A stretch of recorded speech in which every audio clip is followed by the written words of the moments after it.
Enhla nasezansi imbukeli lapho sibukele ukhona sicela ukubingelela bese siphinde sikwamukela kuyona le video siza kuwe ngayo njengamanje. Kanti ke imbukelo sibamba lapho ke channel kaZwelonke Ibantu TV 1 okuyi-channel ehamba phambili kuletheleni izindaba ehamba phambili neshisayo lapha eNingizimu Afrika. Kanti ke nawe mbukeli ukuthi ngumthandi nje wezindaba ezihamba phambili ufisa ukuhlale wazi ukwenzakalana lapha ezweni sakhile sicela ucindezele usubscribe kuyona le video oyibukele ubese ukuba yilunga layo le channel uqhubeke utitilize amanye ama-video amnandi njengana lesiphathele yona. Kanti ke mbukeli namhlanje indaba esize ngazo sithi into insizwa laphana endaweni yasemakhaya iye yasithinta lensizwa ngenhloso ukuthi ifisa ukuthi ibe kule channel kanye nathi noma idlulise udaba layo kuyona le channel lensizwa ithinte udaba olujulile kakhulu oluyimfihlo engicabanga ukuthi lemfihlo bifisa ukuthi ife nayo, kodwa ke Ibantu TV 1 akunamfihlo la, imfihlo zakho zonke ungayimbulela thina ngoba yilapho khona uhambe usidinge mangabe izinto sezixakile.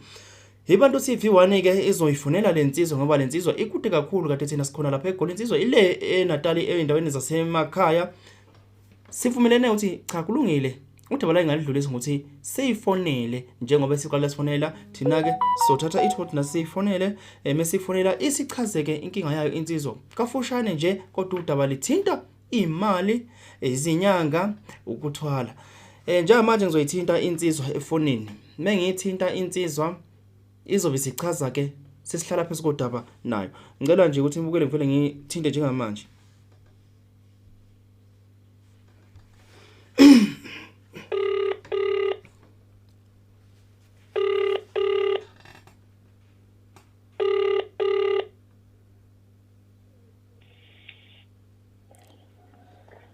Yebo sanibona. Asibingelele qhawe lakithi siphinde sikwamukele kwiBantu TV 1 i-channel ehamba phambili kwetheleni izindaba ehamba phambili neshisayo. Mfowethu njengamanje ulapha emoyeni ababukeli beBantu TV 1 bayakuzwa kuyo yonke into esobe sikhuluma bazobe bethule belalele.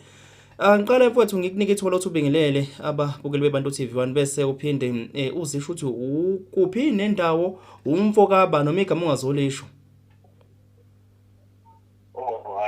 Cha ngidabuka enuthi angiqale ngibingelela bonke ababukelayo njengamanje la ngidabuka khona senquthu Qhawela kodwa ngokusebenza ngisempangeni. ngizwa kahle. Yebo. Singene phezulu kwendaba kafushane nje qhawela lami ukuthi njoba ususithintile ufisa ukudlulisa udaba ufisa ukudlulisa awugoqe ngamafushane ukuthi kambe yini lenza ukuthi uthinte Ibantu TV 1 iluphi udaba ofisa ukudlulisa nje ngokugoqa nje usho ingqikithi. Hayi abengiqale ngisho isibongo sami ngingawantuli. Mphemba. Yebo cha into engifisa ukuyidlulisa lapha ngabona ivideo kushow eKaDlakala ubhuti lo kuthiwa uGwajiwo enenye onomunye udokotela uMadolo benza enye insebenzo. Mana ke qhola ngisacela ukuthi uthulukhuphulela izwi ngoba lana ucoshwa i-microphone iseduze kwefoni. Ngicela nje uthulukhuphulela izwi. Ngiyakuzwa ke wabona insebenzo kwenye ishow eyenziwa ekuthiwa inhlaka yenziwa uGwajiwo lo ubhuti uGwajiwo insebenzo yenziwa uProfit Madondo futhi ngasenami ngisondela kuProfit Madondo mayelana nokuthi ngifisa ukuthi angisize ngayo le nsebenzo. Uthulukhuphulela nje bhuti wami izwi ngoba njoba ngilalele nami efonini nje ngifuna ukuthi nemic ikuzwe njoba ngizobe ngikuzwa. Kodwa ke ngoba ngikuzwile lapha ke ngibuza ukuthi wawufuna udokotela omthole lapha kwi-channel osuyimentionile wawufuna ukuthi akusize iluphi usizo onalo bugula noma bekumi kanjani? Cha usizo enganginalo usizo lomcebo lo ababeliveze lapha kwi-channel. Babethini lapha kwi-channel leyo obuyibukela lapha ku-YouTube channel inyanga le udokotela wayethini? Futhi wayethi abantu abasondele bezothatha umcebo futhi umcebo nje ovela eboxini okuthi ngase ngimfonela ngifuna ulwazi mayelana nawo umcebo wasengichazela ukuthi angize nemali kanjani. Ngamchazela ukuthi imali engizoba nayo imali engango 10,000 kodwa 5,000 ngizokhipha emva kokuphela kwenyanga. kusho ukuthi wasethi kuzongenzela-ke angisondele kuye, kusho ukuthi ngase ngi-offer-ke emsebenzini, ngase ngimfonela ngashona kuye. Qhawe. Mangifika kuye mase ngifikile eThekwini, kusho ukuthi athumela abafana lapha eThekwini ngase-Boxer ngase-Shoprite le yokuthiwa iCambridge, athumela abafana bawu-2 ngemoto bezongilanda. Nakuba ngangijukile ngingazi noma mhlawumbe abantu abazongibulala, kodwa-ke ngathi hayi ngoba sengifikile akusekho ukuhlehlela emuva angiqonde khona. Ngagcina ngifikile ngaze ngangena nakuba kwakunolayini. Ma uya lapha utha udokotela bani? Udokotela uMadondo. Moya kudokotela uMadondo, wena uya ngokuthi uyolanda ibhokisi linani linemali phakathi noma kukhona enani zokuxoxa naye? Kwakuyisimo sokuthi uzongenzela lo mcebo mase mhlawumbe ngibuya nawo mina ngengikwazi lokho. Ngangitshethi mhlawumbe iyona into ngoba ngendlela engangibuke ngayo kuvidiyo ngangitshethi into engizobuya nayo. Uthi uzobuya usuthela umcebo? Ngangithi umsebenzi engizowenza nje ngibuye nawo. Mase ngifika khona futhi wasengenzela-ke ngangabe ngisabuya nawo, ngase ngigcina ngenzela nje wathi awunginike izinto ekumele ngizenze. Ngazenza-ke lezi zinto ayithiya ngizenza ayinginike zona. Wathi ngimfonele after 3 days, ngamfonela after 3 days, wathi ngimfonele ngo-8 ebusuku, ngamfonela ngo-8 ebusuku. Wasethi angimfonele kusasa ngangabe ngisamthola ngathola ingane. Hayi ngase ngilinda-ke u-3 days ngithi mhlawumbe uzobuya kimi, wangabe esabuya kimi. Wase kusho ukuthi ngaphinde ngamzama-ke lapho, ngathi ake ngiphinde ngimzame mhlawumbe uzoqhubeka nomsebenzi wami ngoba ngase ngikwenzile konke ayethi angikwenze, ngivule nama-akhawunti amasha, yonke into ayethi angiyenze ngayenza. Manje ngase ngilinde usuku lokuthi nje imisebenzi yami iqhubeke ngoba nemali yami yasingakuye ngo-10,000. Ngase ngilinde usuku lokuthi imisebenzi yami iqhubeke ngoba phela sengikwenze konke okufanele ngikwenze. Ake sithole lapha Qhawela, mawuthi wasukwenze konke okwasekufanele ukuthi ukwenze, kusho ukuthi wayekunikeza imigudu ukuthi njengoba uhamba nazo izinto ozozenza imicibilikisho, yiphi leyo mcibilikisho ayayikunikeze yona ukuthi imali izoqhamuka? Kwake imicibilikisho ukuthi imali izongena ngithi? Kwake imicibilikisho enjani leyo Qhawela? Cha izinto nje ethi angiyithenge ayinazo lezo zinto zagcina zingibuyisela emuva. Nakhona nje ukuvula ikhadi ube emadolobheni ungahleli uyothenga izinto, nakhona izinto nje mhlawumbe ayizisho ukuthi angiyithenge ngiyibeke endlini, sibe khona endlini ukuze imali izokwazi ukuthi ingene noma ngengikwazi ukuyidazulula, kodwa ngayithenga lezo zinto ayithi angiyithenge. Indlela yokungena kwemali wayethe izongena kanjani? Kwakuzokusisi khona imali noma kwakukhona? Wayethi mina ngangithe ngifuna lokho okwemali azonginikeza ngesandla, wathi yena uzoyifaka ekhadini, okusho kwakhe. Wayethi uzokudeposithela njengoba ivulisa ama-akhawunti nje? Manje kuthe ekugcineni la engifuna ukufika khona, la ekugcineni emsebenzini ngibe nenkinga yokuthi ngicishe ngixoshwe ngebhadi engingalazi. Ngase ngasaboni nokuthi mhlawumbe ikhona lesi sinqumo engisithathile ngoba nomuntu engithe akangenzele locationally nalesi kuze kuphela amaviki 3, kanti wethembisa iy'nsuku nje 3 kimi, kodwa sekuphela amaviki 3 ngibuye ngamthola ecingweni nakuyethi angibuye ngifone ubhizi, kodwa imali sengiyikhiphile. Manje mina bengikukhalela ukuthi angibuyisele imali yami, mhlawumbe unhlakalo nabethola mhlawumbe udaba lokuthi lo muntu engambona kubo mhlawumbe bengikhulumele naye imali yami ibuye ngakimi ngo-10,001. Anginendaba nalokho engakuthenga ogologo ayithi angikuthenga, ngisenankinga nalokho, kodwa into ebalulekile imali yami le engamtransferela yona nale engamnika yona ukheshi ingango-10,000 isiyonke le mali. Ngiyafisa ukuthi ibuye ngoba ngithe mangimbikela ngodaba lomsebenzi ukuthi umsebenzi kuphela manje angazi kwenza njani, ngingenelwa amaphara emsebenzini ukuthiwa ngihlangene nawo. Ngathi ayiwosethi yena into angangene kuze konje wangikhulumela kabi nje into engingazizwa kahle, kodwa-ke ngase ngithi hayi angiyeke ukumfonela. Ngase ngimsendele i-akhawunti yami yakwa-Capitec ngacela ukuthi angibuyisele le mali yami le. Wangabe sangiphendula naku-WhatsApp namafoni ami wangabe sayibamba, kodwa-ke khona ngisafisa ukuthi ngiphinde ngikhulume naye loya baba ngoba ngiyabona mhlawumbe ekugcineni ngaze ngilibale ngayinto eyenziwe mina ngemali yami, nami ngithemba ukuthi ngizosizakala. Okay Qhawe, mangabe ungasilinganisela mhlambe kwakuyimali ezoba ngakanani le yayizoza kungakwena ekwakuthenjiswa ukuthi izongena kwi-account yakho? Sasingadalulolwanga isamba sakho esenze ukuthi mhlawumbe nawe ugcina u-exchanger u10,000 wakho ngayo kwakuthiwe into ingaba ngana noma usawutsheliwe Lobaba ubethe mina ngikhipha u15,000 wangithembisa ukuthi ngizothola imali engango1.5 million. wahambisa u15,000 ubheke vele igidigidi uthi ubuyisa ibiphindwa phindiwe kaningi Kodwa kwabe sekushintsha wathi ngeke ngisakwazi ukuthola leyo mali wathi ngizothola nje evelana noma malini yabo kwangabe nje kusaqala kahle into yami nami ngase ngibotha engathi ngibe ngidliwa la into yenzeke ngayo kodwa into yakhe singimangaza engidlo umuntu owaziwa abantu kwenziwa yini ibhadi.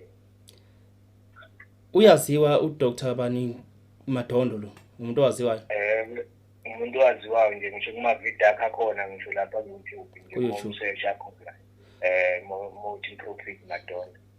into eyenzeke nini liqhawela mawusakhumbula nje Yenzeke 25 isika kumuphi unyaka lenyanga lethelile into esaseyinja nje ayisaseyintsha nje lobaba uyabaleka impela nemali yami manje ngiyabuka ukuthi isimo sami asihle kunenkinga nami engibhekene nazo ngiyafisa ukuthi angibuyisele imali khona la izongisiza khona.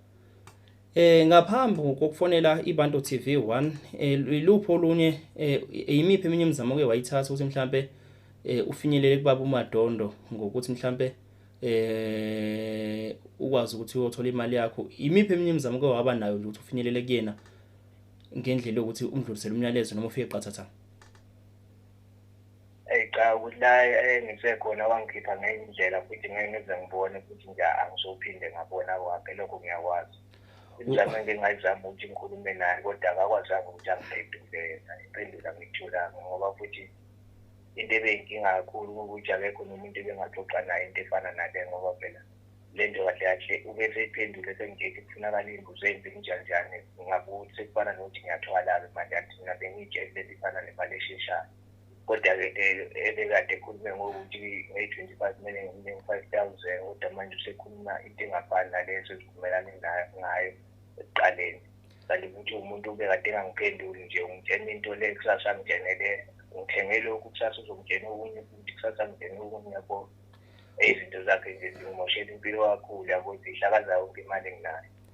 kuye kwafika lapho khona ethi thenga khona izimbuzi ezimbili ubethe kumele ngiyithenge kuphela kwalenyanga ayingala manje ngingabe ngisakwazi ukuphendulana nalokho ngoba manje ngizothenga imbuzi yabo ekubeni futhi wethe uzongisiza ngo10,000 ngikunike u5 nge25 manje akasangisizi lo 10,000 ngizomnika kanjani 5,000 ekubeni lo ubaba lo uMadondo engasangisizanga la ngoba kusho ukuthi imali yami ihamba yonke kahle.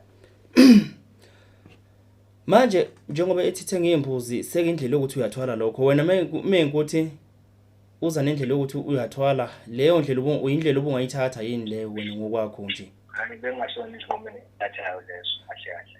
Isinqumo ngisithatha bengijethi mhlawumbe imali esheshayo njengoba wayenza lapha evidweni lapha. Kodwa manje ngathi mengifika khona ngibona into engafani nale esevidweni yabo wabe sengenzisa lokho engakudeli. Kodwa-ke impilo zami zangabe nje zalunga-ke lapho ngijethi mhlawumbe awu ngaze ngayibuza ukuthi kwenzakalani sebengibuyisele emuva ngaqale awu.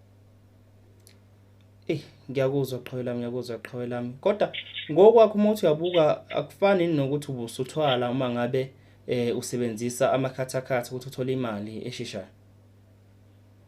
Hayi no akufani ukuthwala into efana negazi baba lokho kufana nokuthi usebenzisa imali esheshayo kodwa-ke siyakwazi sonke ukuthi imali ihamba kuphela ukuthi wenze izinto ngokushesha ngayo. Yona-ke into adinga nami ngifisa ukuthi ngiyenze ngilungise lokho okukhulumayo ngokushesha.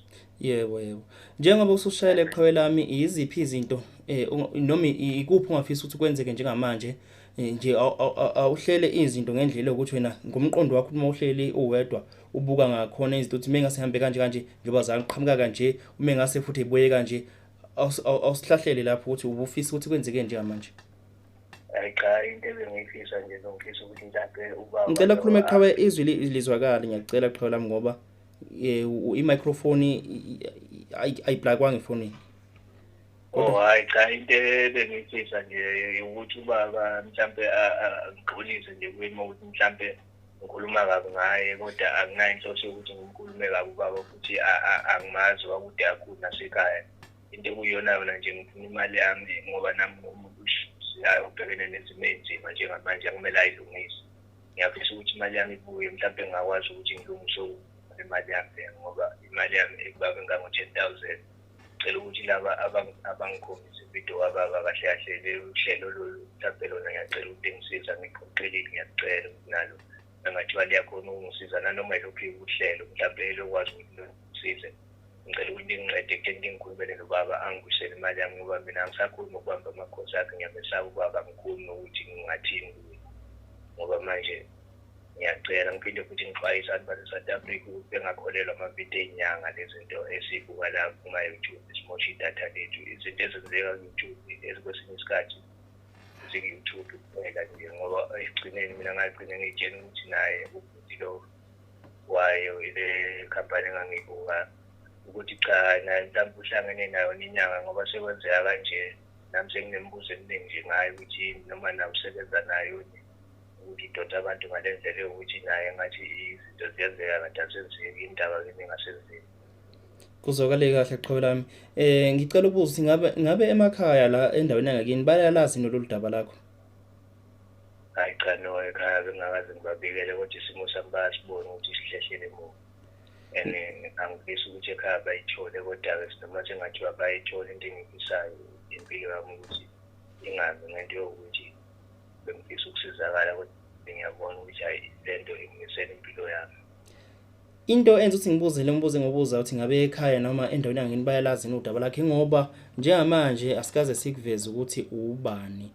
Mhlawumbe isibongo sisivezile manje uma ngabe noma ivideo leyifinyelela la izofinyelela khona mhlawumbe kulaba owabona kubona ivideo mhlawumbe nabo babe nesifiso sokuthi bayithinte inyanga.